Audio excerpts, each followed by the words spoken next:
जीवन उत्सव कार्यक्रम में प्रिय दर्शकों, एक बार फिर आप सभी का हार्दिक अभिनंदन है, स्वागत। एक नई जिंदगी के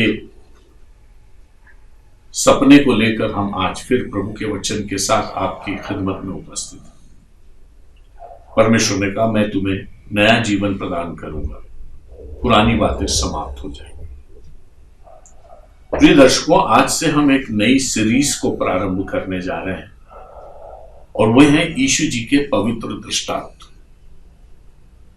जब हम बाइबल का अध्ययन करते हैं तो हम ये पाते हैं कि यीशु जी ने परमेश्वर के राज्य की बातें और अनंत जीवन की बातों को समझाने के लिए अनेक दृष्टांतों का उपयोग किया।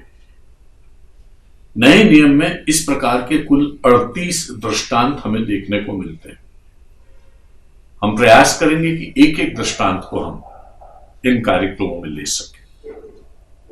आज के कार्यक्रम में हम देखेंगे कि यीशु जी के दृष्टांतों का उपयोग करने का क्या महत्व है, क्या ये एक परमेश्वर की ओर से नियुक्त और सोचा समझा तरीका था, ये क्यों कारगर था, क्यों उत्तम था, और क्यों परमेश्वर दृष्टांतों के द्वारा हमें जीवन की गूढ़ बातें कहना चाहते हैं, ये आज के एपिसोड में हम देखने की कोशिश करें। इससे पहले कि हम इस क्रम में जाएं, आइए प्रभु की स्तुति में एक छोटा सा गीत हम प्रभु के ओर समर्पित करें।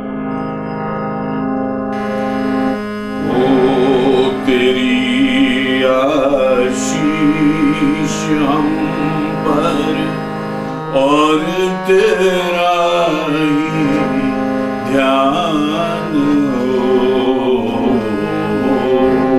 तेरी आशीष हम पर राजीवन की मिले, राजीवन की मिले, दिल में तेरा ही ध्यान हो, तेरी आशीष हम पर और तेरा ही ध्यान हो, तेरी आशीष हम पर दर्श तेरे ऐ मसीह खाली न जाएंगे कभी, हम न जाएंगे कभी, तेरी महिमा तेरी ज्योति तुझ से पाएंगे मसीह, तुझसे पाएंगे मसीह। ना बुरी बातें हो दिल में, ना बुरी बातें हो दिल में, ना कोई अज्ञान हो, तेरी आशीष हम पर और तेरा ही ध्यान हो, तेरी आशीष हम। आइए सबसे पहले बाइबल में से पढ़ेंगे मत्ती रचित सुसमाचार के 13वें अध्याय के 10 से 15 वचन तक, जिसमें दृष्टांतों के बारे में चर्चा का उल्लेख है। मत्ती का सुसमाचार 13वां अध्याय 10वां आयत से लेकर 15वां आयत तक, जहाँ इस प्रकार लिखा हुआ है, चेलों ने पास आकर उससे कहा, तू लोगों से दृष्टांतों में क्यों बातें करता है? उसने उत्तर दिया, तुमको स्वर्ग के राज के भेदों की समझ दी गई है, पर उनको नहीं, क्योंकि जिसके पास है उसे दिया जाएगा और उसके पास बहुत हो जाएगा, पर जिसके पास कुछ नहीं है उससे जो कुछ उसके पास है वो भी ले लिया जाएगा। मैं उनसे दृष्टांतों में इसलिए बातें करता हूँ कि वे देखते हुए नहीं देखते और सुनते हुए नहीं सुनते और नहीं समझते। उनके विषय में यशायाह की यह भविष्यवाणी पूरी होती है, तुम कानों से तो सुनेगे पर समझोगे नहीं, और आंखों से तो देखोगे पर तुम्हें ना सूझेगा, क्योंकि इन लोगों का मन मोटा हो गया है और वे कानों से ऊंचा सुनते हैं और उन्होंने अपनी आंखें मूंद ली हैं। कहीं ऐसा ना हो कि वे आंखों से देखे और कानों से सुने और मन से समझे और फिर जाए और मैं उन्हें चंगा करूं। प्रियो, जब हम परमेश्वर के वचन को पढ़ते हैं तो परमेश्वर ने भविष्यवाणी के रूप में भजन संहिता में इस बात को कह दिया था कि जो आने वाला मसीह है वो केवल दृष्टांतों में बातें करेगा। ये हम भजन संहिता 78वें अध्याय के दूसरे वचन में पढ़ते हैं। जब यीशु जी ने प्रचार करना शुरू किया, सेवा करना प्रारंभ किया, तो उन्होंने सबसे पहले यही कहा, मन फिराओ क्योंकि परमेश्वर का राज्य निकट आया।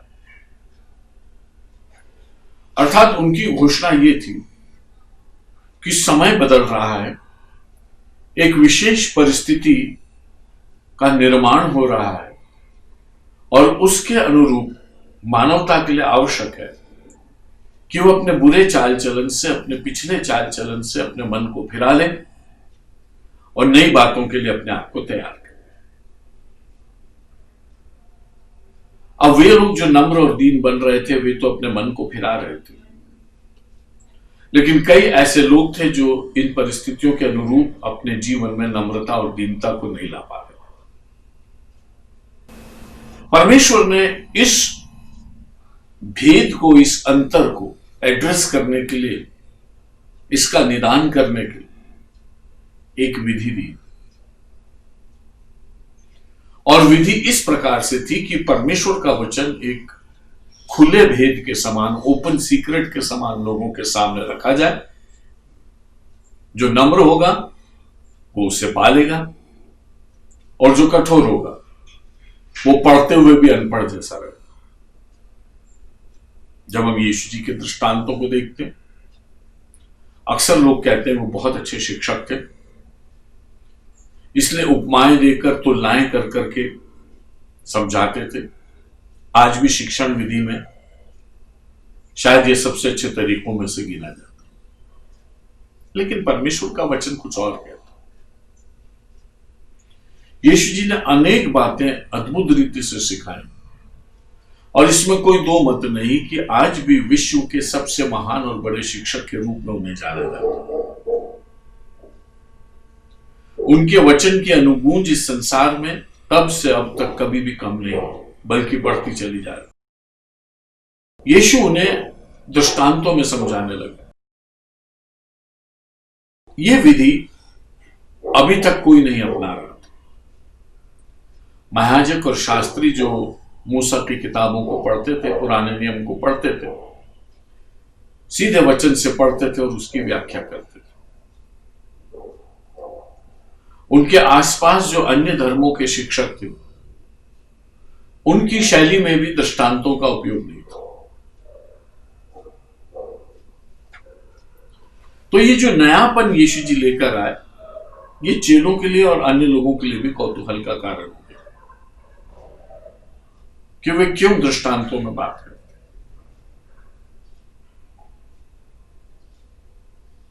कुछ समय बाद चेलों से जब इंतजार नहीं हुआ तो वे यीशु जी से पूछ बैठे। 10वें वचन में लिखा है, चेलों ने पास आकर उससे कहा, तू लोगों से दृष्टांतों में क्यों बातें करता है? इसकी क्या जरूरत है? ये नई शैली क्यों अपनाई जा रही? तब यीशु जी ने उत्तर दिया, तुमको स्वर्ग के राज्य के भेदों की समझ दी गई है, पर उनको नहीं दी गई। अब यीशु जी ये कह रहे हैं कि दृष्टांत का सही अर्थ निकाल पाना, उससे अपने जीवन में सही शिक्षा ले लेना, इसके लिए समझ की जरूरत है। और ये समझ हर एक के पास होती ही नहीं। प्रत्येक मनुष्य जो इस पृथ्वी पर पैदा होता है वो इस मामले में ना समझ होता है, उसको कोई समझ नहीं। यीशु जी स्पष्ट कर रहे हैं कि तुमको समझ दी गई, अर्थात वे चेले जो सब कुछ छोड़कर यीशु जी के पीछे चलने लगे थे, उनको परमेश्वर के दानों में से एक बड़ा दान ये मिला था कि उन्हें स्वर्ग के राज्य की समझ दी गई। स्वर्ग का राज्य और पृथ्वी का राज्य दोनों बिल्कुल भिन्न भिन्न है। स्वर्ग के राज्य की बातें स्वर्गिक होती हैं, पृथ्वी के राज्य की बातें पृथ्वी की होती हैं। लेकिन अब एक ऐसा मोड़ आया था मानव इतिहास में जब स्वर्ग के राज्य की बातें पृथ्वी पर बोली जानी थी। स्वर्ग के राज्य के मूल्य इस पृथ्वी पर लेकर आए जाना, परमेश्वर के राज्य की बातें मनुष्यों को बताना और सिखाना और उनसे पालन करवाना। मनुष्य जो इस पृथ्वी पर पैदा होता है वो अपने स्वभाव के अनुकूल होता है, लेकिन पहाड़ी उपदेश में अगर आप देखेंगे तो यीशु मसीह ने मूल्यों में महान परिवर्तन कर दिया। वे कहते हैं जो मन के दीन है वे स्वर्ग के राज्य के होंगे। दुनिया सिखाती नहीं दीन होना। वे जो लोगों के जीवन के लिए और आत्मिक बातों के लिए शोक करते हैं उनको परमेश्वर शांति देगा, लेकिन दुनिया शोक करना नहीं चाहती। दुनिया पाप के परिणाम के दुखों में ही मुब्तला, उसके अंदर कोई क्रिएटिव शोक आ ही नहीं सकता। अर्थात परमेश्वर अब अपनी स्वर्गिक बातों को मनुष्य के बीच में उड़ेलने जा रहे हैं और परमेश्वर के राज्य की बातों को लेने के लिए यीशु जी ने सबसे पहला आह्वान यही किया, मन फिराओ। मन फिराओ का मतलब यह कि जो तुम अभी तक सोच रहे हो उसको सोचना बंद करो। जो अभी तक तुम्हारी जीवन शैली, उस शैली से तुम पश्चाताप करो, उसको छोड़ो और परमेश्वर के राज्य के अनुरूप अपने जीवन को चलाना प्रारंभ करो। जो इस महान परिवर्तन की मानसिकता को लेकर यीशु जी के पास आए वे इन दृष्टांतों को समझ सकते, लेकिन जो मन की कठोरता के साथ उनका न्याय करने के लिए, उनकी आलोचना करने के लिए, उनकी निंदा करने के लिए, सुनना लेकिन अनुसरण न करने की भावना को लेकर चल रहे थे, वे दृष्टांतों को सुनते थे, कहानी जैसे लगते थे, मनोरंजन होता था, लेकिन सीखते कुछ नहीं। क्योंकि परमेश्वर का वचन यहां पर प्रभु जी ने आगे कहा, क्योंकि जिसके पास है उसे दिया जाएगा और उसके पास बहुत हो जाएगा, पर जिसके पास कुछ नहीं उससे जो कुछ उसके पास है वो भी ले लिया जाएगा। या यीशु जी ये कह रहे हैं कि परमेश्वर की कृपा से हर एक मनुष्य को कुछ ना कुछ दिया जाता है और सबसे पहली समझ जो हर मनुष्य को दी गई है वो यह है कि ईश्वर के आह्वान को सुनकर वो भक्ति के पथ पर आगे बढ़े। हर मनुष्य के भीतर संभावना है और उन संभावनाओं की बढ़ोतरी की भी संभावना है, लेकिन यदि कोई अपने मन को कठोर कर ले और ये कहे कि मेरे पास तो समझ ही नहीं, तो जो समझ उसके पास है वो भी उससे हर ली जाती है। इस दुनिया में मनुष्य आध्यात्म के क्षेत्र में या तो उत्तरोत्तर आगे बढ़ता जा रहा है या फिर अपनी कठोरता के कारण पीछे हटता जा रहा है। वो एक जगह पर रह नहीं सकता।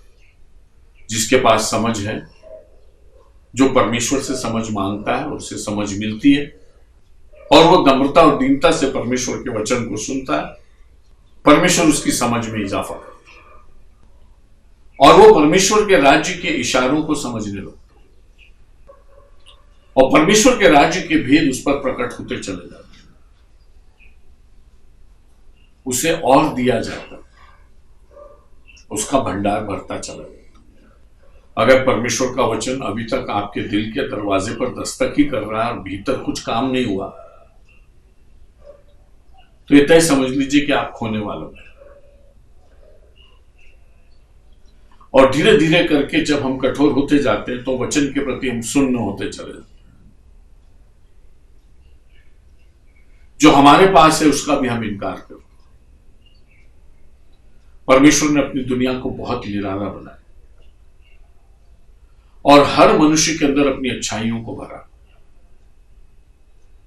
लेकिन अपने पाप की डिटाई के कारण अगर हम परमेश्वर का इनकार करेंगे तो हम इन अच्छाइयों का भी इनकार करेंगे। समय आ गया है कि हम खुद को पहचानें और अपने ऊपर परमेश्वर की दया को पहचानें, ताकि हम अपने भंडार में इजाफा करते चले जाएं। यीशु जी ने कहा, मैं उनसे दृष्टांतों में इसलिए बातें करता हूं कि वे देखते हुए नहीं देखते और सुनते हुए नहीं सुनते और नहीं समझते। वे ऐसे देखते मानो देखा ही नहीं, वे ऐसे सुनते हैं मानो सुना ही नहीं, जिसे हम कहते हैं एक कान से सुनना दूसरे से निकाल दे। वे सुनते तो हैं लेकिन समझते नहीं। ये उस समय के लोगों का सही मूल्यांकन था जो यीशु जी कर रहे थे। वे चेलों से कह रहे थे कि मैं जो बातें इनसे कह रहा हूं, स्वर्ग के राज के भेद प्रकट कर रहा हूं, इनमें से अनेक लोग ऐसे हैं जो संज्ञा शून्य से कुछ नहीं समझ पा रहे। तो संज्ञा शून्य होने से समझने तक का सफर कैसे तय?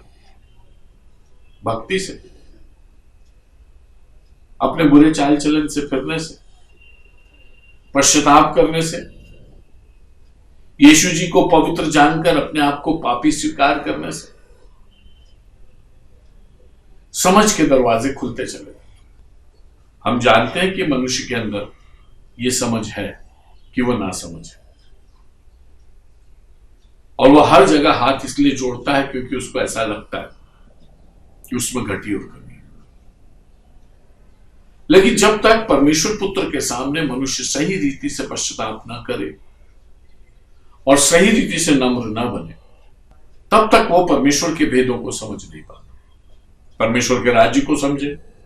परमेश्वर का राज्य जब पृथ्वी पर आ रहा है तो उस राज्य के अपने मूल्य हैं, उस राज्य के अपने नियम हैं, उस राज्य का अपना स्वभाव है, उस राज्य की अपनी गुणवत्ता है जो इस दुनिया में है ही नहीं। जब स्वर्ग की बातें इस पृथ्वी पर उड़ेली जा रही तो मनुष्य को तैयार करके उसके अंदर ये बातों को जज्ब करने का काम भी परमेश्वर कर रहा है। जो लोग यीशु जी के पीछे चल रहे थे उनमें से अनेक लोग सीधे मन से आ रहे थे, उनकी बीमारियां चंगी हो रही थी, दुष्ट आत्माएं निकल रही थी। लोग परमेश्वर के वचन को सुन सुनकर आनंदित और मगन हो रहे थे, वैसा आनंद जो संसार में कहीं है नहीं। जब ईश्वर वचन कान में पढ़ते थे तो आनंद से विभोर हो जाते। ये उनके अनुभव था और वह परमेश्वर के राज्य की बातों में बढ़ते चले जाते। लेकिन ऐसे भी लोग थे जो वचन सुन सुनकर और कठोर होते चले जाते। किसी ने इसकी तुलना किसी उदाहरण से दी है कि यदि आप गीली मिट्टी और मक्खन दोनों का गोला बनाकर धूप में रखें तो धूप तो वही है, सूरज की किरण भी वही है, मिट्टी का गोला कठोर होता जाता है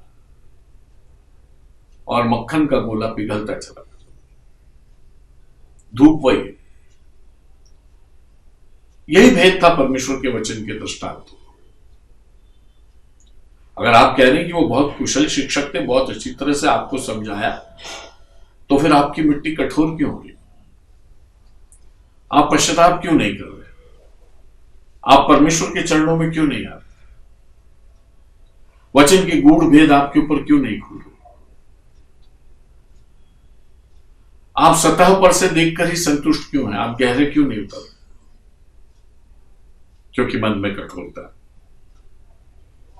पुराने नियम में यशायाह नबी ने इसके बारे में भविष्यवाणी करी थी और परमेश्वर ने कहा था कि तुम कानों से तो सुनोगे पर समझोगे नहीं, और आंखों से देखोगे पर तुम्हें न सूझेगा।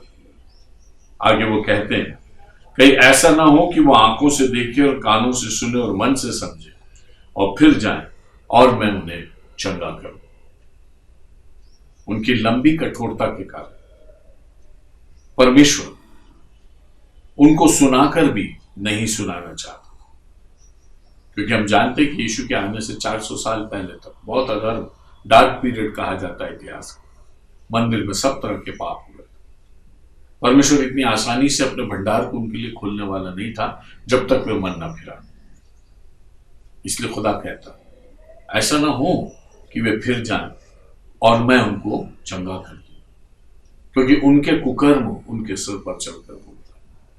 मेरे प्रिय भाई, मेरी प्रिय बहन, परमेश्वर का वचन आज एक ओपन सीक्रेट की तरह मेरे और आपके जीवन में, हम उसे किस प्रकार से पढ़ेंगे, किस प्रकार से लेंगे और किस प्रकार से स्वीकार करेंगे। जो समझ हमें दी गई है उस समझ पर समझ बढ़ाने के लिए विनती करें और प्रभु के चरणों में आइए प्रार्थना करें। अनुग्रहकारी पिता, हम धन्यवाद देते हैं, आप आशीष देने वाले परमेश्वर हैं। हम धन्यवाद देते हैं क्योंकि आप जीवित वचन बनकर इस पृथ्वी पर आए। हम धन्यवाद देते हैं क्योंकि वचन देहधारी हुआ और उसने मनुष्यों के बीच में डेरा किया। परमेश्वर, उस वचन के भंडार को हम चाहते हैं कि आप हमारे जीवन में खोलें। प्रत्येक दर्शक को आशीष दें, सुनने के कान दें, मन की नम्रता दें, ताकि आपके भेदों को समझ सके। यीशु नासरी के नाम से हर एक दर्शक के रोग और कष्ट इसी समय दूर, दुष्टात्माओं की सारी शक्तियां उनके जीवन से दूर, यीशु नासरी के नाम से, आमीन। प्रिय दर्शकों, हम आपके आभारी हैं कि आप हमसे जुड़े रहते हैं। हम हर प्रोग्राम में आपको हमारे फोन के नंबर्स देते हैं जिस पर आप कभी भी कॉल कर सकते हैं। इन नंबर्स का आप उपयोग करें और आपके मन में यदि कोई प्रश्न है, कोई प्रार्थना का निवेदन है, आप और अधिक जानना चाहते हैं, आप अवश्य इन नंबर्स पर कॉल करके हमसे संपर्क करें। प्रभु की आशीष आप पर सदा बनी रहे। आमीन।